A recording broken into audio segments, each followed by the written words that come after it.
Hello and a very good afternoon to everyone.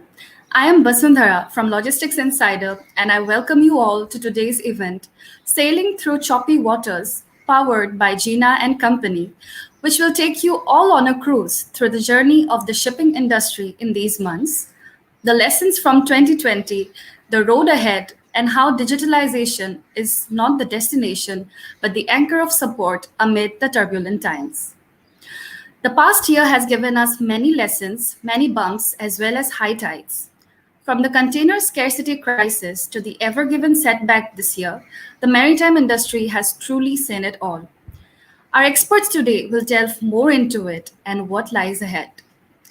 Before we speak more about the topic, I'd also like to take cognizance of the month that we are in. Yes, we are celebrating the month of Pride, and I hope that the call and efforts for ensuring gender inclusivity in every sphere of this industry is not just today, this month, but throughout the year. We hope that more endeavors are made in this regard and we see a healthier gender representation ratio in the near future. Without further ado, I would like to introduce you all to our esteemed panel of members who are joining us today on this show. We have with us Mr. Hector Patel, who is the Executive Director, Jeena and Company, who will also be the esteemed moderator taking this show ahead. Hello, sir. Hi, Basundhara. Thank you for the introduction. My pleasure. Joining us, we have Kruti Jobanputra, Director, JWC Logistics Park. Hello, good afternoon, everyone. Good afternoon, ma'am. We have Ruben, Founder and Director, OceanX Network. Good afternoon, everyone. Nice to be here. Nice to have you, sir. Janvi Mehta, Vice President Trade, MSC Mediterranean Shipping Company. Hello, everybody. Good afternoon. Very good afternoon. And we have with us Mr. Siddharth Rane, Chief Commercial Officer and Head of SCM, Sterlite Technologies.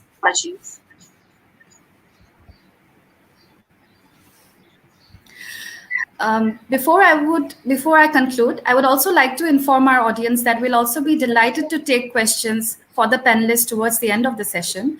So go ahead and type your questions in the comment section below.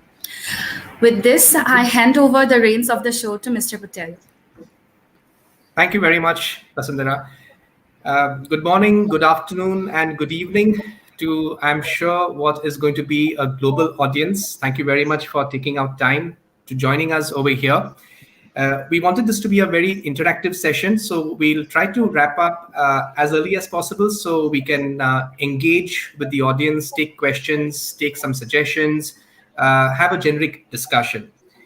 The basic introduction of the subject, as the catchphrase mentions, sailing through choppy waters, has been that recently sea freight has been in some way called upon to keep the wheels of the trade moving. Our challenges, wait a minute, I was given a list of challenges that I was supposed to read out. No, I'm joking. No, I'm kidding. Our challenges have not been limited to the air freight industry being seriously impacted, the port congestion, the equipment shortages, the bad weather that we've been having in many parts of the world. We don't understand the impact of that on shipping. And then we had the Suez Canal crisis. What we used to do in, say, 20 minutes now takes us 2 hours, if not 2 days, to complete the same task. And not many people realize the woes of the seafarers. India is probably one of the largest supply agents for people who work on vessels. And they have been affected terribly. The whole industry has been affected terribly because of the situation we are in. And all of this we had to manage within the life-threatening environment of the pandemic. No challenge. So we didn't get really a breather. We just go from one crisis to another as if it's business as usual. In spite of this, in the first quarter of this financial year, we have actually seen that our businesses, our volumes have increased to what it was in the last financial year when the pandemic hit us. So in a way of speaking, I guess the shipping industry has to shape up or ship out. I'm sorry, that will be the last of my puns, I promise you. The idea of this webinar was that we engage with our industry experts, the names of my colleagues who you can see on the screen. Uh, and I like to believe that all of us, we have a common thread between us. Siddharth from STL, Sterlite Technologies, he's the actual end user, a manufacturing exporter and an importer. We have the carrier with us in Janvi with MSC. We have probably someone who has seen the most of the challenges in the CFS, in the customs bonded CFS. So we have Kruti, Jobanputra from the Jobanputra group of CFSs and warehouses that they manage. And last but not the least, we have someone who can give us a good view from the international logistics community and how the international community sees India. And that's Ruben from our OceanX network.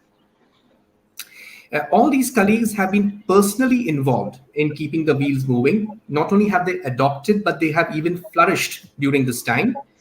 We will try and engage with them on how they manage the work from home, the workflow, the sudden digital disruption, which of course could be to our advantage. And but to keep up with the digital disruption is quite challenging. We will share a bit of that. And all of this we have to do in a safe environment where we not only keep our staff safe but motivated. So it's no mean feat. It's a lot of personalized attention to these points. The takeaway I was hoping was this to be an immersive experience with the global audience also. We share and learn from the ground experiences of our panelists. What were the challenges? What were the solutions? And try and give shape to the 2021 with some renewed positive hope. The discussion points, I would like to bring the discussion points right now so the audience knows what we are going to discuss. So in case we are boring them, they will wait for the more interesting point to come up. So the discussions are going to be learnings from 2020 and what is the outlook for 2021, the container scarcity issue, digitalization, port community system, expectations of trade, and the last point will be, of course, how does the overseas market look at India? So with that, my first point of discussion is learnings from 2020 and the outlook for 2021. The ladies first. So we have two very powerful ladies of the industry with us. And I would start with you, Janvi. As a carrier, what have been the learnings of the pandemic period? We are still in the pandemic period. And how do you see the outlook for 2021? Okay. Thank you, Hector, to nicely, put up the topics. In terms of our experience, we all know that, when it hit us, in last January, February, when people started talking about Corona, least did we expect that we will actually be working from home. And, when on a specific date, we realized that we'll have to, from tomorrow onwards, we don't have to come to office. We felt, okay, for 2 months, 3 months, it's okay. And now we were almost more than a year now. So, we would not have even thought that doing work from home full time and to good work and to also flourish, as you mentioned, was possible at all. I mean, we would not have thought, but we now know that it's possible. You work, the place does not matter as long as work goes on. So that is, I think, one of the biggest learnings, which I would say, that, it's, and in my opinion, it's people. So it's not the place, it's not systems, of course, they come to help, but it's the people who are there, willing to work, willing to put in the time, has are do matter in our industry. We've had a very challenging job. Everybody else, there were some lockdowns, offices closed. Our offices, we had to work 24/7. Our industries 24/7. So that was one of the first experiences, which still, I think, and which still is one of the biggest learnings. We also, in terms of now specifically, if I talk about from carrier's point of view, managing capacity, we all talk about, we manage capacities in past, and many a times we carriers are being so-called blamed for managing capacity to bring the rates up. That's one of the biggest. But managing capacity does not only mean that we reduce the vessels or increase the ship. Managing capacity is to manage the cargo which we have with whatever available resources we have.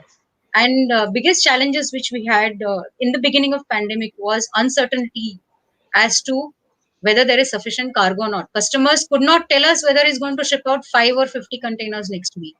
I mean, leave aside 3 months. We normally need to plan at least 6 weeks in advance, but we did not know. We had imports piling up at all the terminals because of lockdown. Consignees were not able to clear containers. So we had this, I'm going to merge the two, container scarcity started from there. We had containers lying. So if customer came to us and told me, will you give me 100 containers next week? I was not sure whether I'll be able to give it to him or not. So we dealt with a lot of uncertainties in the beginning uh, because of this. Slowly, after June onwards, things picked up. We saw suddenly a huge demand. Originally, it was considered to be the backlog. Whatever backlog was created of orders in last 2 months. But then we saw a very big shift in terms of consumer buying overseas. If from India, and that had completely changed. The cargo which was shipped was different. Instead of all finished goods, we were shipping out agricultural items, which fell under necessity items. So our cargo composition changed, which affected ships. In a ship, if I could load 10 instead of 10, I could load only 5 because cargo became heavy. So that was also a part of capacity management, which was very, very challenging for us.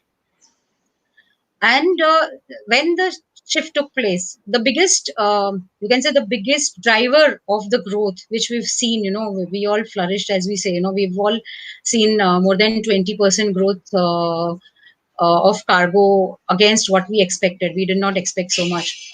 And even today, we struggle with capacity. Capacity is still not sufficient in some of the areas. And the biggest driver of this growth is the US buying. US buying, their buying pattern has changed. You have congested ports in US. You have congested ports everywhere else. We dealt with Suez Canal incident. So if we talk about 2021, apart from whatever we faced last year, whatever we faced after in January, February 2021, we were hoping that we are coming back to normal. We felt it would be a normal year, and we could actually project. We actually projected growth over. We said 2020 we forget, and we project our growth based on 2019 figures. But come March, and we were faced with the Ever Given episode, which turned everything upside down again. We were again back in terms of vessel schedule. We were back almost by 8 weeks. All ships were still again out of schedule. Ships waiting at ports, congested ports. So we are back to whatever we were in last May, June. I think we are back in the same situation. The reason why now, one important thing, people keep asking me as to where do you see freight rates going, in 2021. This is a very common question which each and every customer asks me, I think almost every day. So and let me tell you, in the beginning of the year, I did not think, but now I feel that is going to remain stable what it is today, at least until end of the year. Maybe in November normally you have some holidays coming, and there may be some small disruption or like a reduction in volumes, but we feel that 2021 will remain strong in terms of freight rates, in terms of cargo. Of course, uncertainty is still involved. We are now seeing the pandemic hitting again in some of the ports. We have Yantian port, which all of us know is very badly affected. Vessels getting affected. The waiting time has gone up. We also see in Colombo port, which, from Indian perspective, Colombo is facing a huge congestion, and it affects us very badly. I mean, we as MSC are affected because of this. So it's still uncertain. So things can go again back to a bigger problem than what we have today, or it can remain as today. But easing out, I don't see. We don't see it, at least in 2021. So that's my kind of say forecast or for 2021. Thank you, Janvi. I think almost everybody must have taken pen to paper when you mentioned that the rates are going to be more or less stable. And everybody jotted that first down. That was the biggest takeaway. We hope so too, because our exporters are being very badly affected also, and we hope that it all falls into a fair price situation. Kruti, over to you. You faced problems from many angles. You work, of course, in a bonded CFS environment. However, what people tend to maybe miss is that after we do good work in the bonded CFS, we still have to move those containers from there to the port, and then everything that goes between your bonded CFS to the port falls on your shoulders, and you have various challenges dealing with all kinds of strata of people. So, what were your learnings, your challenges, and how do you see the 2021 forecast? Over to you, Kruti. Thank you, Hector. The biggest challenge I would say for us, where the entire world was trying to figure out how are they going to work from home, and that they're making up their mind as to now they don't have to go to office. The biggest challenge for us was to bring people to office, because we have to work physically and we can't work from home. So from day one, we have been coming to work, not stopped even one day coming to work. Like Jani ma'am said, we work 365 days, 24 by 7 round the clock. So the biggest challenge that we faced was, of course, the labor force, the manpower, because India is a very strong manpower-driven country, I would say. Most of the industries that work in India are working on the basis of manpower. So, in this difficult times when no one had even imagined that something like this could be faced, and we would, living in a 21st century, we would still go back to our roots, in a certain way. But the biggest challenge was, yes, the people, making people work, making people understand that we are creating safe environments for them to work.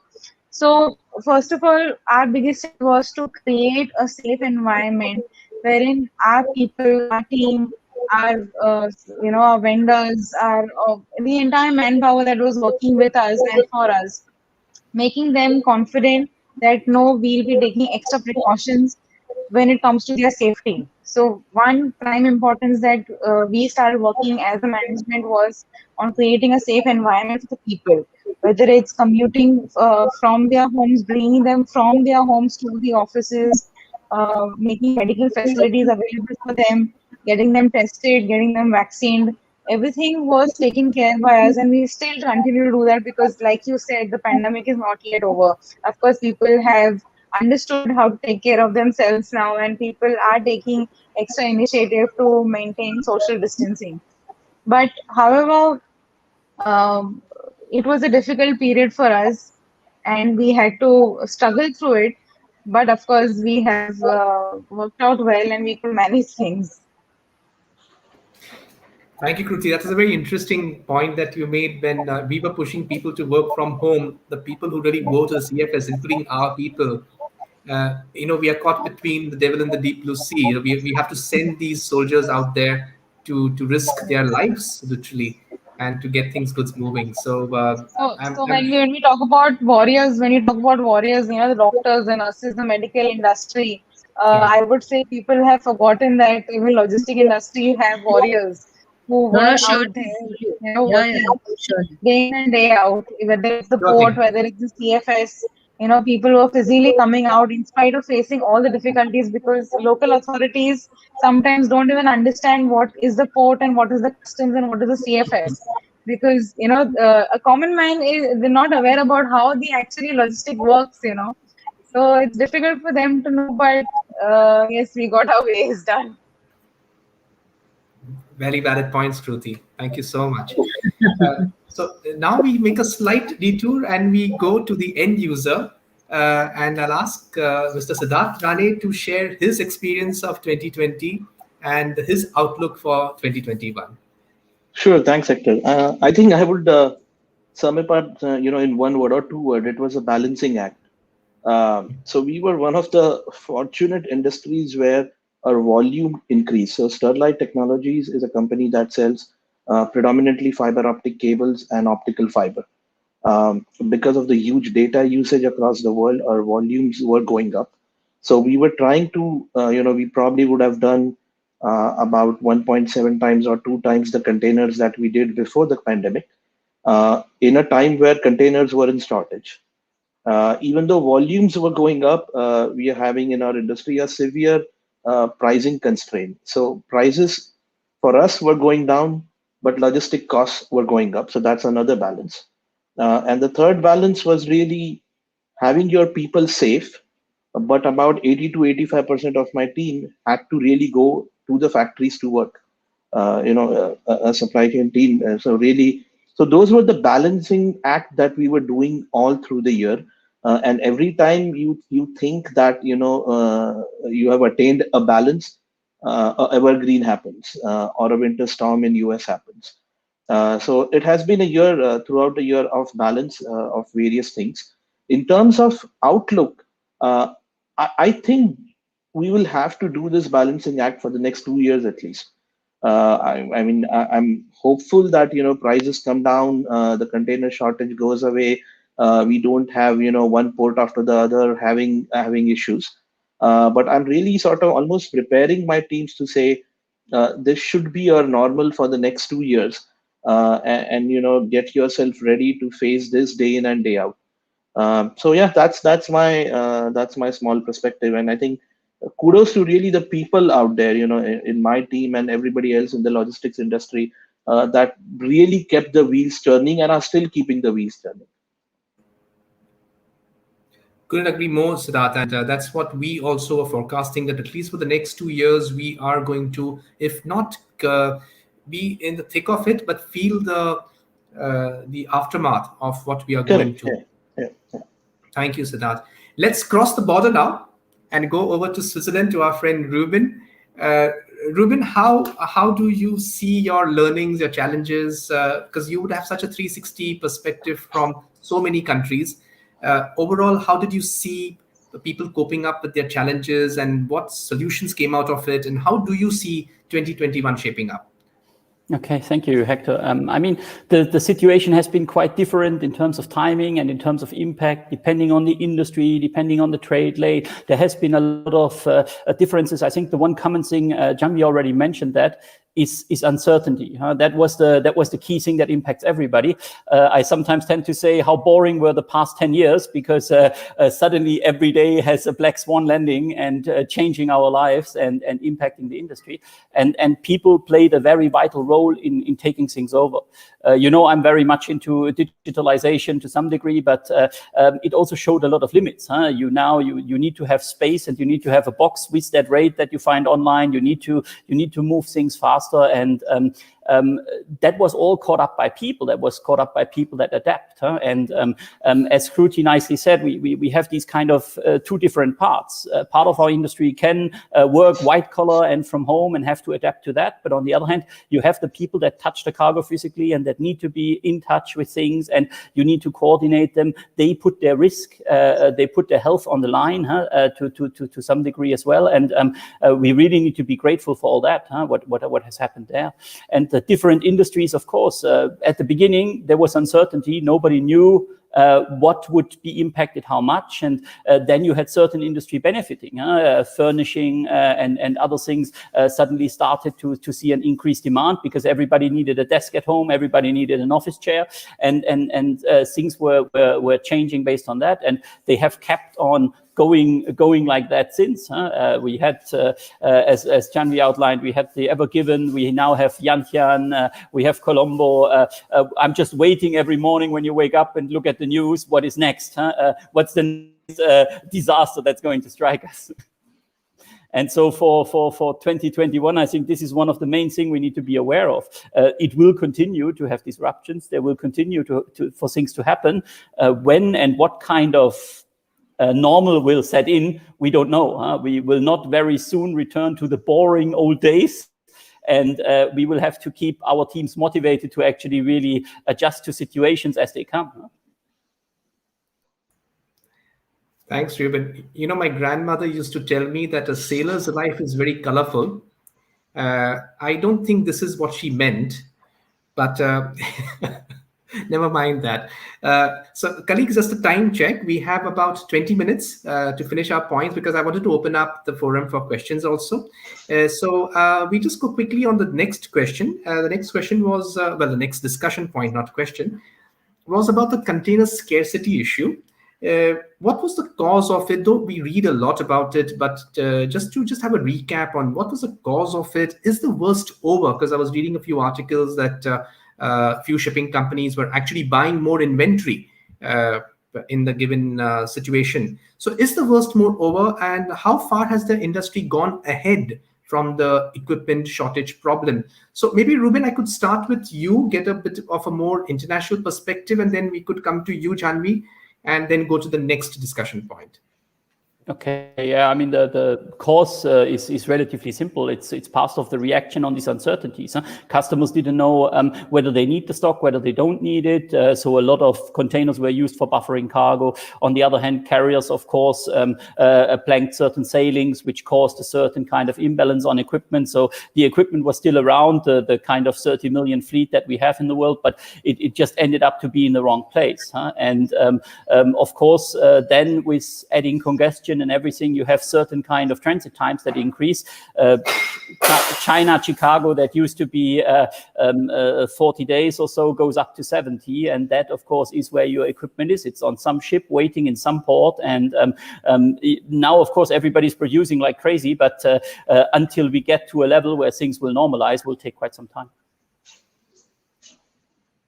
Thank you, Ruben. Janvi, how would you weigh in, and what have been your observation on this topic? Yeah, correct. So the cause is, it's very clear that, as I mentioned earlier also, the containers are lying in ports, uncleared imports. That was the first cause in first few months. Slowly they started getting clearing. But then when they, the waiting period went out of ports to on the ships, because ships started taking more time doing rotation. Same port rotation took extra 1 week or extra some time. So containers got stuck there.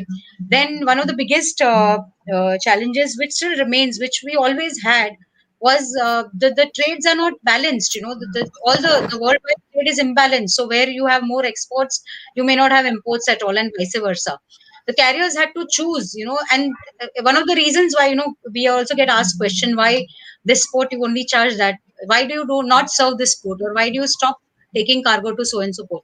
We stopped at some point of time. We had to make a decision of stopping to take cargo to, say, Africa or Ethiopia, or these countries where any container which lands there doesn't come out for more than 2 or 3 months.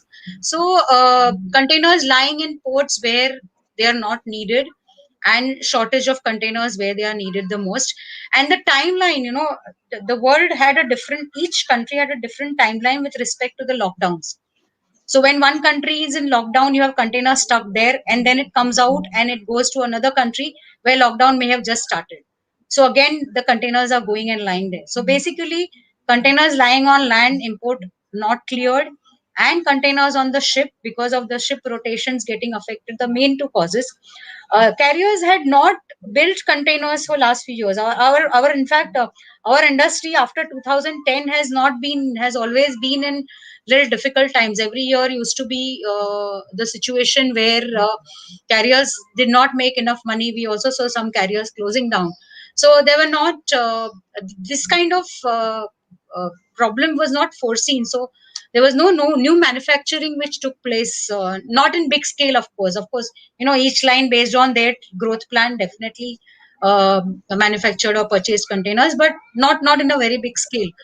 So these are the main causes.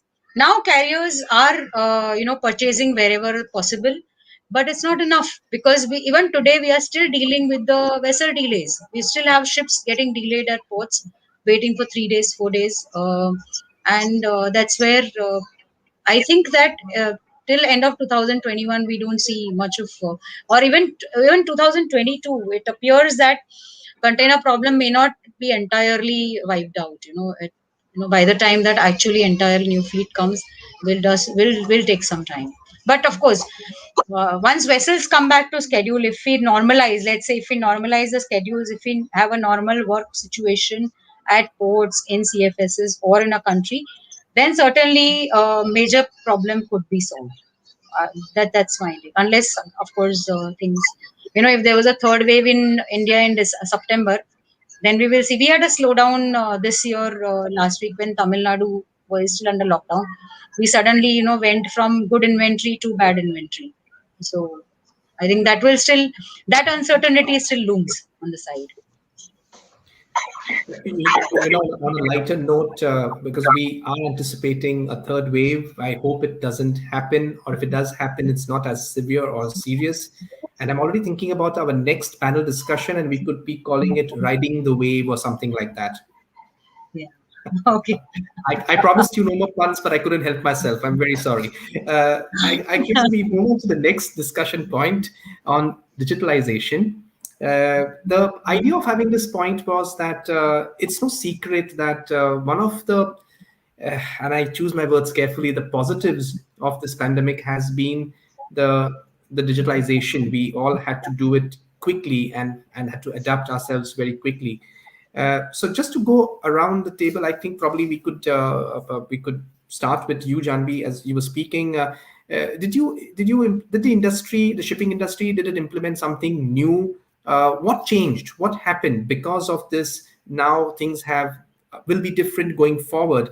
What can we look forward to? So what changed, and what can we look forward to when it comes to digitalization from a carrier's point of view? You're on mute, Janvi. Yeah, sure.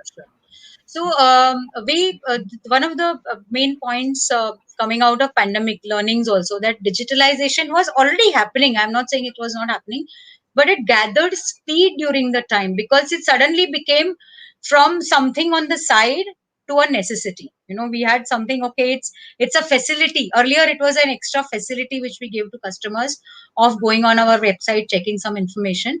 From that it became a necessity, because customer could no longer come to office and talk to you. He could not come and ask you. So it became suddenly a necessity, and that is why, and they always say that necessity is the mother of all inventions. So carriers were forced to look at more and more digital options. There were already some options maybe have been available, but what else can we digitalize? What else can we put on a digital platform was something which each carrier thought of. So that is how we had this, online quotes, direct online bookings, which was not there earlier. In fact, even from customers' side, we saw that earlier customers were not very keen on placing a booking. We had so much difficulty in telling customers, please place booking through this platform. But suddenly, they saw the need, and we saw increased customers adapting or accepting the digital booking. They said, okay, I will place the booking online. So this is what we saw, acceleration of digitalization. From MSC point of view, I can say that we also progressed faster. uh, it is known fact that MSC is little behind when it comes to industry peers in terms of digitalization. But having said that, our process sped up a little bit. It was already there, but we had to speed up, and we started now. Recently we've launched EBL to customers, which is based on a blockchain technology. So there is no paper. The BL moves to from one point to another where it is needed, and customer gets error-free documentation. So this is something which happened. Online booking, MSC is also working on instant quote. We've also launched instant quote in some of the parts. Even in India, we've just launched.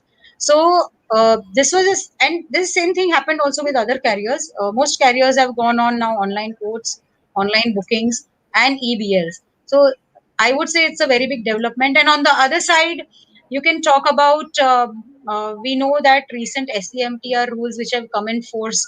Now this subject was in deliberation of for a very long time, but it gathered speed during the pandemic period because it became a need, and now it is live. I mean, you have customs processing documents online. So that is a very big change which I would say came out of the pandemic Sure. experience. I think your point is connected. I think I would then go to Kruti because she could give us another viewpoint from the CFS operations, which Yeah. includes customs, it includes shipping companies, includes her clients. Kruti, how did you see digitalization happening in your space, and what can we expect more from digitalization? Like Janvi ma'am said that the pandemic forced everyone to go into digitalization and become a little more tech savvy is what I would say. That people were forced, whether it is the customs, whether it's the CFS, whether any customer, even clearing agents, forwarders, everyone was practically forced to go into more digitalization. We as a CFS, yes, we adopted a lot of, again, we had systems in place, and we were on, since the past 5, 6 years, we were developing a lot of systems, online systems that, could help customers to get better service, to get more clarity, to get more transparency. So we were already working on it, and of course, this helped us to do more. So today, yes, like most of the CFSs also, like along with us also, we all have come together and we are improvising on our technologies. We are trying to do faceless deliveries. A lot of procedures that were there that were done manually, we are trying to do it online. Payments that were there were done again manually. Again, that is all gone online. So yes, it has helped overall a lot, and people are still we are still improvising. Even the entire industry is improvising. The customs have done a great deal to submit documents online to get clearances. Of course, see, it cannot be again done overnight. It is like a tradition which is followed since years, and overnight, in 1 year, having a complete 360-degree change is not possible. But yes, we are moving towards it. And the industry, I would say, everyone in the industry is moving towards it. There is more transparency because of which things are moving faster. People are more clear on it. Of course, it has its own downsides also, but there are more upsides also. Thank you, Kruti.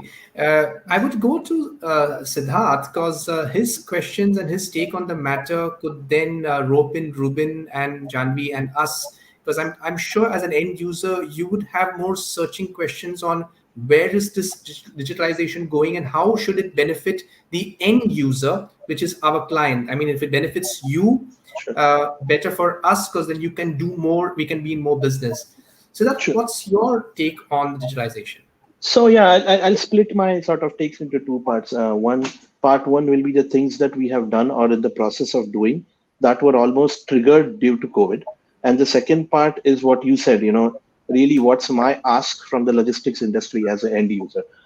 So I think one of the biggest question that gets asked in a logistic organization in any company today is "Mera maal kahan hai?" Right? That or Ruben to translate for you, where is my container? So that visibility of that container has become, because of the uncertainties, has become the crucial part. So what we have done in STL is we have really gone ahead and partnered with some of the top-notch container visibility companies, and we are working with partners now to almost have an end-to-end visibility. Really, again, then the question that gets asked is, which manufacturing organizations are now asking is, can I get that Amazon type visibility to my customer? Or can I get it from my vendor? So we've really gone ahead and partnered with a few companies like that. That we started with ocean tracking, and then we are now moving ahead and improving the scope to say end to end from our door to our customer anywhere else in the world. So, and the other thing which Janvi pointed out, we are also doing working with the TradeLens platform on using blockchain for document exchanges. So those are the two things that we have really invested in, and these were really things that we wanted to a year back. But at that point, they were more good to have. Now they've become almost a must-have. So that's why sort of pandemic has translated some of those or accelerated some of those things which were sitting in the pipeline, but now they are almost in the forefront.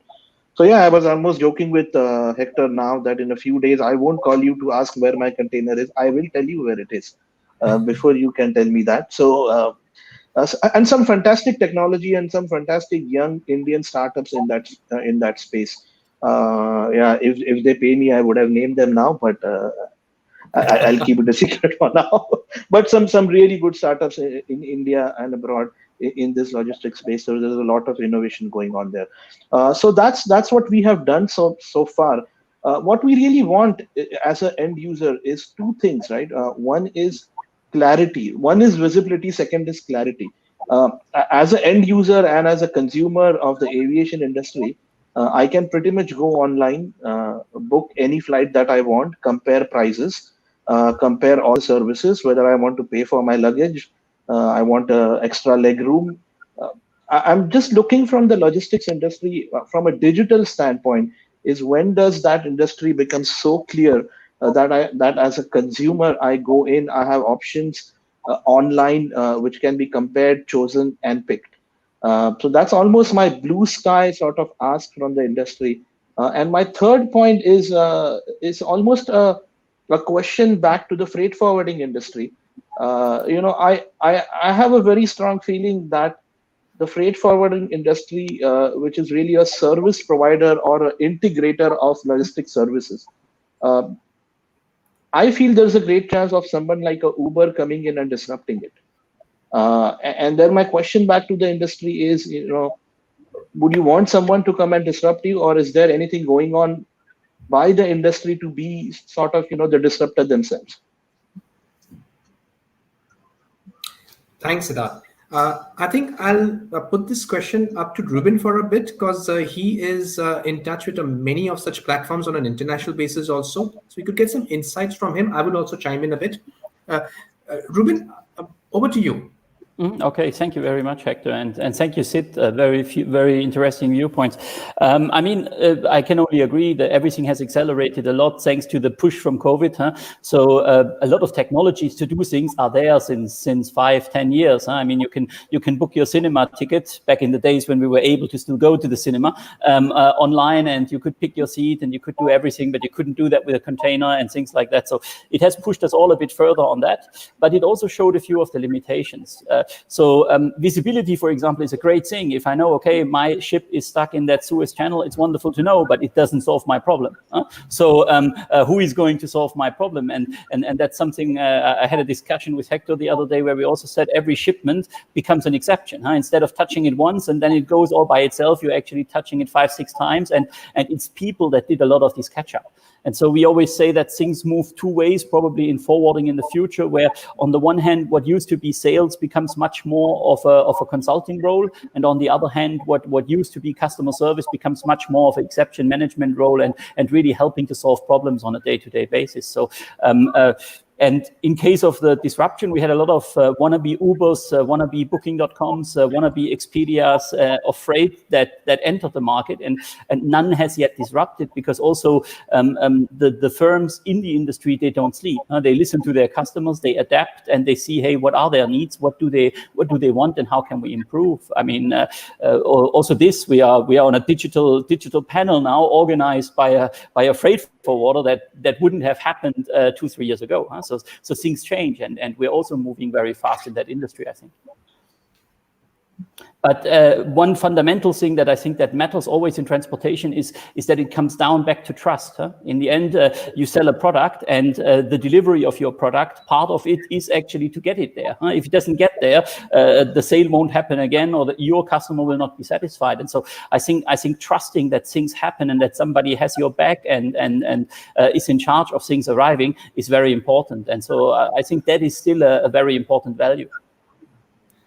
Absolutely, Ruben. And Sid, I will chime in from my side, as we were also participated on these platforms. As a matter of fact, we are part of certain platforms where we are, just like an Amazon or an Uber, we are participants in it.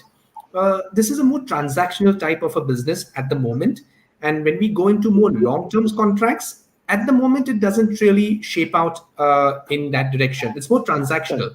However, it will evolve into, I suppose, a more digital platform of making a quotation that will happen, and industry is shaping up to that. So either we will have to keep up with it. It's transactional right now. However, it's going to become also for long-term contracts. But for the moment, it's transactional.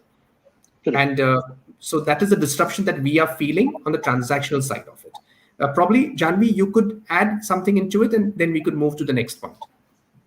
Yeah, my viewpoint is, the basic difference, the question which he asked earlier was, he would like to, like how you go on airlinebooking.com and you can just book a flight. The basic difference, something like this was shown to us a few years back by Intra, which is a digital platform, which was one of the first digital platforms which we started using for bookings. It was formed by few lines. Intra had designed something like this, where a customer, if he went on a website and he clicked, from Nava Shiva to Antwerp, he would be shown 5 choices with, what are the prices and what are the products, and try and select and book. One of the basic differences over there, you are booking a container which you're not going to, in an airline, when you book, you've booked, and then you're going to go yourself and board the plane. Here, it's your container which is going to go on the boat, and you are actually, Ruben mentioned trust. So the trust does not, you cannot see that trust online, So the trust factor itself is something which will make you select. You can select based on you. Let's say you went online, you have a platform like that. You went online and you selected, but you don't know whether whatever you selected physically, whether your container will be handled right or not. And that is where the human interaction plays a role. And I think that's a basic difference, and why. But definitely, what Hector said is going to come. It may be designed in a different way. There will be still interaction between shipping lines, but the kind of product which you want, I think it will evolve as we go in future years. Yeah, and I think Something will part of it, come out. yeah, Something will part of it also definitely. comes from the consumer, right? This Yeah, 10 years true. back, I was afraid to buy online, and last 1 year, I have not done anything else but buy online. So, And probably buy more than you need. yeah, absolutely. We are very happy if you're going to do that with us, Sid. Okay. Noted. I just wanted to mention, as Siddharth said, what we also saw, a lot of customers did. Earlier, we had this smart containers. We also, MSC also launched smart containers, Yeah. and we said trucks, and we started in the beginning, when it was last year, sometime in 2019, middle of 2019. Nobody wanted, at least in India, nobody wanted to pay extra to know where his container is. He was happy to call customer service and ask for the information. But during last year, we saw more and more customers asking for this, and ready to look at it. And as Siddharth said, they've already adopted. A lot of other companies have also gone for smart container tracking. I think Vasundhara has popped in to give us a time check, I suppose. Yeah, I know. Yes. So, I did not wish to interrupt the discussion because it's such an enlightening round of points and thoughts that we're having. But yes, we do have a few questions that we need to take. sure. So, what I'll do, Vasundhara, is that if you could just give me 5 more minutes, there are a couple of important questions. I'll just club it together and then we will go forward. So I think we had a point about what can we expect as we've got the CFS here, we've got shipping lines, we've got logistics providers, we've got the end user. What would you expect from the trade or from the authorities or as an infrastructure change of what could assist us better in doing what we do in a more better and a more coordinated way? Probably, Kruti, I'll ask you the question, as I think you see the face of infrastructure much more than anybody else. So, how do you see, what would you expect as a change in the infrastructure or the facilities for us to do our jobs better? I hope I framed my question correctly. No, Properly. definitely. See, there is a lot of scope that is there for everyone today. Whether we talk about scope from the government side, scope from the trade side, or scope even from an individual private company side. There are a lot of companies, and I'm sure Siddhartha will also agree with me, that individually companies are working towards creating international infrastructures in India, to give better facilities, to have better products, to give better services. We, as in, I can say about my industry, about the CFS industry, we have, I'm sure many people on the board also would have seen the earlier CFSs, and now the new CFS is coming up in India also. So yes, as private companies, we are working towards creating a state-of-the-art infrastructure, which is equal to any developed country or international standards that are followed. but also the government is also playing a key role. Government is trying to develop better facilities, and that's all that I think any trade would expect from the government, to have better roads, better connectivities, which is a major step that any government would like to take, and I think the present government is trying to work on that.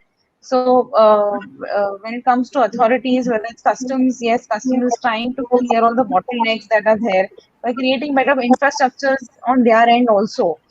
So for small things like scanning machines and payments and clearances from the port, and giving more free hand to customers, to traders, I think we are moving in a good direction. Of course, there's a lot of scope which is still there. Sure. Just because we have paucity of time, I'm going to go to the next discussion point, which is, I think, very interesting for the forum. To ask the question to Ruben.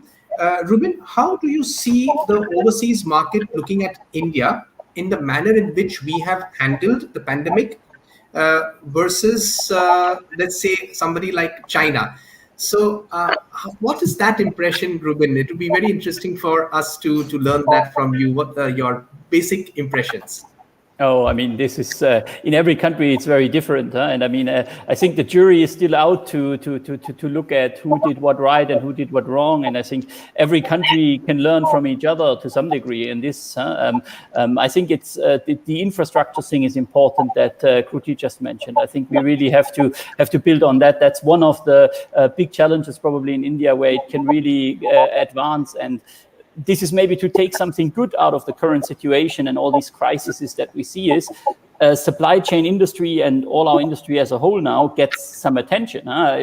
We say every child now knows what a container ship is. Everybody knows what a port is. Some time back, we were a very silent industry where nobody knew about. And suddenly, certain people don't get the goods they like because something is stuck in a channel or this or that. And so we're in the headlines now. So we have to make something out of this. We have to make sure that those investments happen and that things move in the right way. So, and then of course, on the India versus China side, you have to look at also on the industries, what is being produced in what areas and who benefits at the moment more and less. You had, for example, textile industry that is only now coming back as consumers can go back into shops. They were suffering before because if everybody sits on their sofa in the US and in Europe, you don't buy a new dress. It's very simple. And on the other hand, things are changing now. So we'll see how all this pans out because you have certain cycles that are being delayed at the moment. Thank you, Ruben. I think we'll take a pause here because there have been, I promised the forum that we'll take questions. Kruti, I know you're pressed for time, and if we extend the timeline, you please can, you could, it's okay if you have to leave, no problem. But we have 5 minutes on our hands. Basundhara, can we take the questions? Yes. I'll just immediately start off. So the first question is by Mr. Dinesh from who's the head of logistics at Senvian India. His question is directed to Mr. Mehta and Janvi ma'am. It's divided into two parts. What are the reasons for the ocean freight rates worldwide going to the peak, and what are the future predictions or possibilities to go back to normal, or is it the new normal? Okay. There was some disruption. Can you just repeat again? Yes, certainly. So his question is, what are the reasons for the ocean freight rates worldwide going to the peak, and what are the future predictions or possibilities to go back to normal, or is it the new normal?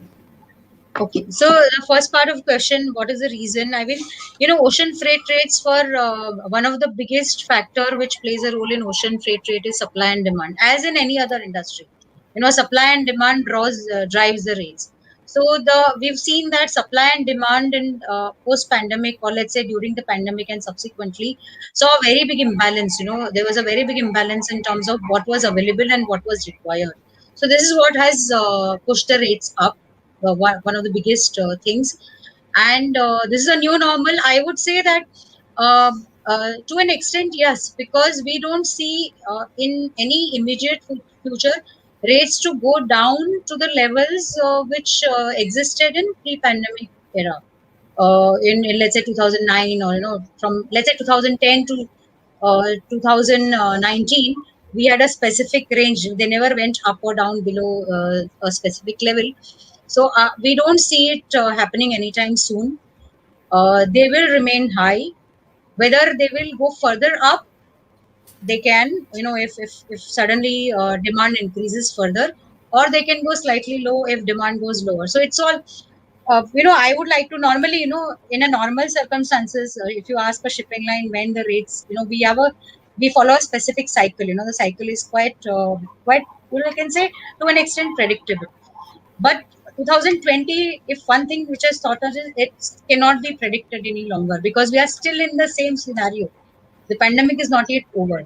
So because of unpredictability, whether it will change or not drastically, uh, is anybody's guess. I would be wrong if I say I know what is going to happen in 6 months' time. But what we expect is that definitely not going down for sure in near future. Thank you, Janvi. All right. Another question by Mr. Prasoon Srivastava. How feasible is it to consolidate shipping lines, FF, other associated agents across the globe for enabling end-to-end visibility over a digital platform? I would ask Mr. Patel to kindly direct this question to the panel. Yeah, so the simplest of questions to answer. So I think what Prasun is trying to direct attention to is the blockchain compatibility of the industry, which I believe is a long way to go. What first has to happen is what Malcolm put in his question box is, can we have community centers? Which will happen. We have such common community centers which are coming together. PCS, which we were going to discuss, panelists, but because of shortage of time, and as to be very honest, we didn't know much about it anyway, about what's going to happen this way or that way. So the PCS, once the PCS comes into India, then we will be aligned with what's happening in other parts of the world. Ruben knows what's happening. PCS is already an existing process in many ports of Europe and other parts of the world, in United States. All this comes together if we, in our country, first get our act together through PCS. So once PCS happens, blockchain may happen. So a long way to go for the moment. What you can have at the moment are small community centers, interfaces, but this is a long distance to what I think Prasun is trying to say, which is a blockchain technology. We are headed in the direction. It sounds very exciting, but a long way to go. So like I said, the first steps are the community centers within your country, PCS being one of them, and then it goes forward. I hope I've done justice to this. I'm not really the expert. I did my Yeah, I best. would like to. I can add a bit to this sector. Two things. One is Sure. PCS in India. Of course, it has not picked up as much as we all would like to pick it up. There are many stakeholders which are still not with it. As far as carriers are concerned, or as MSC is concerned, we are just using PCS to post our delivery orders, which port can see, CFS can see, and also customers can see themselves. And we do our vessel voyage registration on the PCS system. Second thing, internationally, I would like you to look at, there are 5-6 carriers who launched something called Digital Container Shipping Association. Now, this was launched in 2019 to standardize the processes which exist in entire maritime industry or the shipping industry. MSC is one of the founder members. So what they've taken over the task of standardizing the process. When I say process, means what all goes through. So what is the booking process? So this will bring in future. So if we were to be in future where there is a lot of transparency, it will come from here. So every carrier will have a similar standardized process when it comes to handling a booking, shipping a container, handling a transshipment. So the website is dcsa.org. I think if anybody would like to see, this is where a lot is happening. It was just launched in 2019, and 2020 they came out with the first blueprint, I think. We can follow it. I don't have full information here, but we can follow it. But this is what I think would answer some of the questions we have on This is this interesting. kind of platform. I think, Janvi, this is exactly why we have these webinars. I think it's informative. It is putting us in the right direction. Basundhara, I would take just 2 more minutes, and I would like Ruben to chime in because he would have a lovely 360 on this point. Certainly. Ruben? Okay, no, just to add, maybe, I mean, Chanvi already mentioned DCSA, which is a very good example and also illustrative of one of the issues. We have a lot of data in our industry, but we have no standards to communicate with each other. I mean, when we look at hotel bookings, when we look at airplanes, there have been standards in place since the 60s, 70s on which certain kind of communication happened. In our industry, it wasn't there. So there might not be this one single platform that Prasoon is looking for where things will happen. There might be many. There might be some customers building their own inside their TMS system or whatever, but the communication of data needs to become simpler and needs to become a bit more unified. And of course, port community systems can help with that, but they are always a bit of a local solution. If we look at Hamburg, for example, they have a effective port community system that has been a role model for many ports in the world since 20 years. But then the question is, once I have one port community sorted, how can I link that to the others? When will we come to a world where at the time the export customs clearance at origin happens, the import customs clearance does already get initiated at destination? When get these data getting shared properly and so on? We might not need blockchain for that. It could be well run in cloud scenarios. That is also almost a religious discussion yet, what technology to go for. But the question is really first to get information that's on desks, in heads, in local systems, in some kind of a digital format that it can be shared with each other. And I think also the last year has pushed a lot in that direction. So things are getting better and moving faster than they used to move, but it's still a way to go for sure. Thanks, Ruben. Over to you, Basundhara. Indeed, very wonderfully explained. So on a very similar note, we have a question by Mr. Malcolm D'Souza. Can we look at a community platform where all stakeholders are connected? Yes, the answer is the PCS. So that's what I connected. I read what Malcolm had said. And so the answer is yes. This is exactly the way to move forward. We need to have community platforms, and that then eventually leads to what Ruben was saying on people getting connected a bit more. So yes, the answer is definitely yes, and it's happening. PCS is one of the tools by which it will happen. Indeed. Quickly going over to the next question. Okay, so this is a recurrent issue that the industry is facing.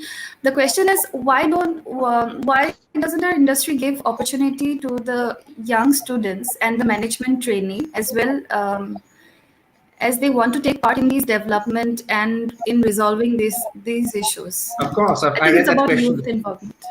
I think it's more about the youth involvement, and we want nothing more than that. And can I have the name of the person who mentioned it? I read it, but then I scrolled down. Yes. So It's by Shivam. So to address Shivam directly, so Shivam, a lot of changes are happening. If you need to know more about it, contact me. I'll put you onto some good training sessions that are happening in our industry. We are very dedicated to the youth. We are investing in fresh blood. So there's lots happening, and you just need to keep connecting and contacting the right people. But our industry is Same getting here. better by the day. Even I would say that even we are taking a lot of new people in and training them also. So when it comes to CFS industry, I think we are obviously welcoming the new youth coming in. Actually, our Absolutely. industry, I would say our industry, we always had the problem of getting the right people because for a very long time in colleges, people wanted to go into our industry was not considered to be a profession. Good point. At least, it's good to see such questions and welcome such people. No, I think 2 points. One, I already made. I think some of the digital disruption in logistics is being done by young people. People Yeah, who have really true. not been in the shipping industry for like 10 years, 20 years. Really great to see how they are doing that. And the second point that Janvi mentioned, it's almost contrarian. I'm glad the gentleman asked this question, but my experience has been otherwise, where young people trying to shy away from being in logistics industry. Too much of hands in the dirt for them, I guess. We sometimes, I think our industry sometimes is not very sexy or has not been. Now we're in the headlines, so maybe we can use that a bit for this.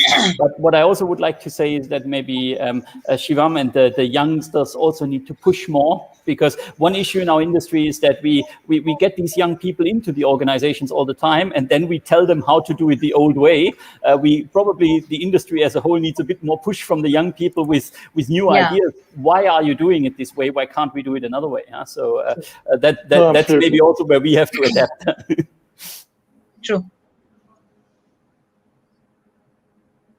Indeed. So there's a recurrent issue that we get to face, and the comment section is usually filled with the youth. So I thank the panel for taking this and also for encouraging more to come forward and participate in this industry. So another question by Mr. Subodh Parab. As India, we compete with cargo from multiple countries or trade lanes to gain a share of the vessel space and equipment allocation. What can the carriers or customers in India do to influence this?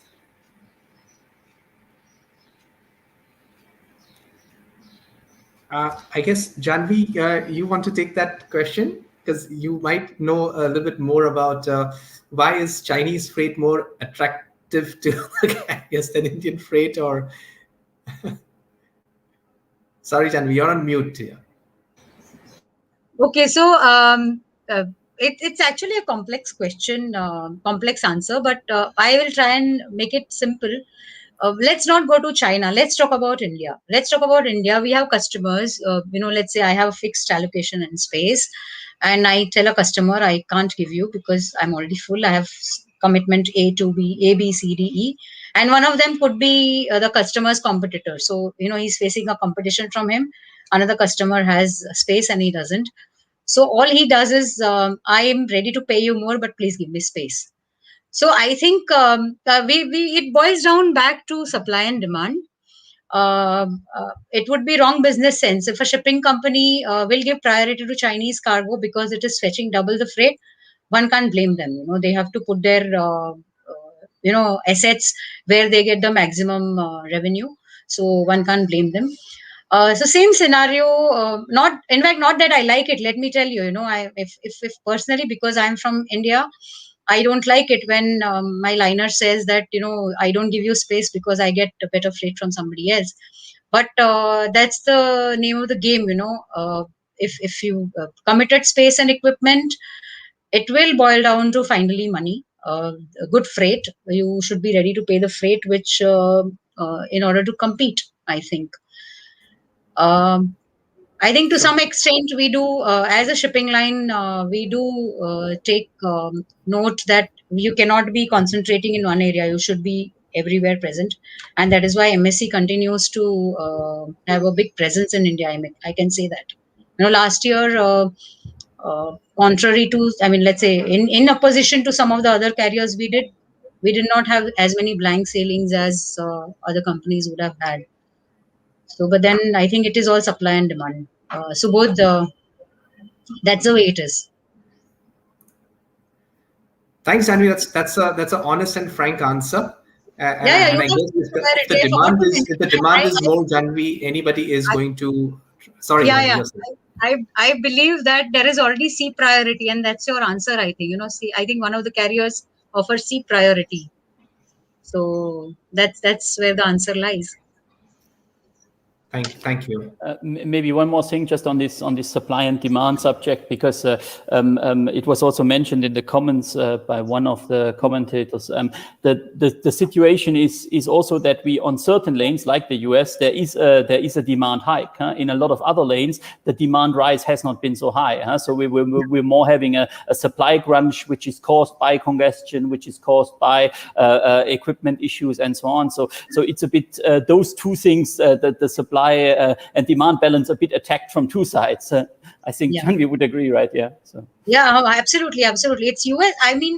It's we talk about China, but it's actually US which is driving the entire supply and demand fight right now. It's US absolutely. Imports which is driving it. Okay. Basudra, I'm quite mindful that we have overshot our time, but we are. If there are more questions, of course, we are for the forum. This is why we do these things.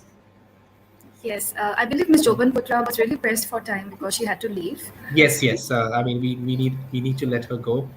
Yes, we do have a few questions, just two. I'll just quickly read them out. So, Mr.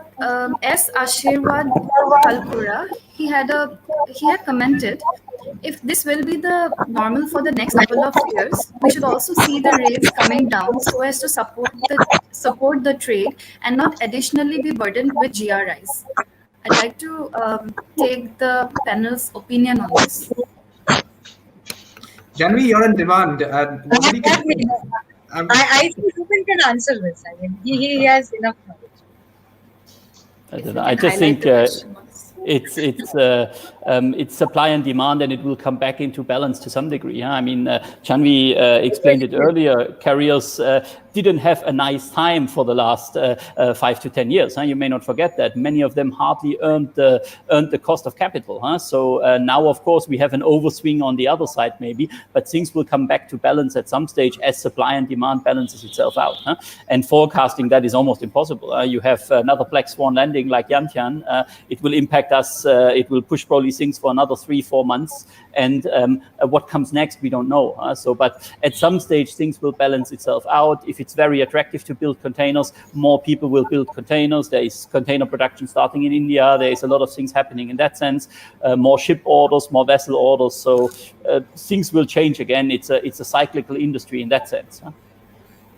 Yeah, and on serious note, it will at some point of time balance out, because we are, whatever you may say, carriers on the side where people who are involved in pricing are definitely the ones who know that beyond a point. We are also mindful that if we do not offer a freight which is required to ship out a product, and it may happen that the product may not be shipped out at all, so we are mindful that we don't drive industry to a situation where suddenly there is no cargo to ship. So we are very, very mindful, but it is true that the trade needs, the need of the hour is that we continue to supply, and for that, if we have to, let's say, uh, what's say, whatever balances we have to make, I think between supply and demand, we try to make as much as possible. We try our best.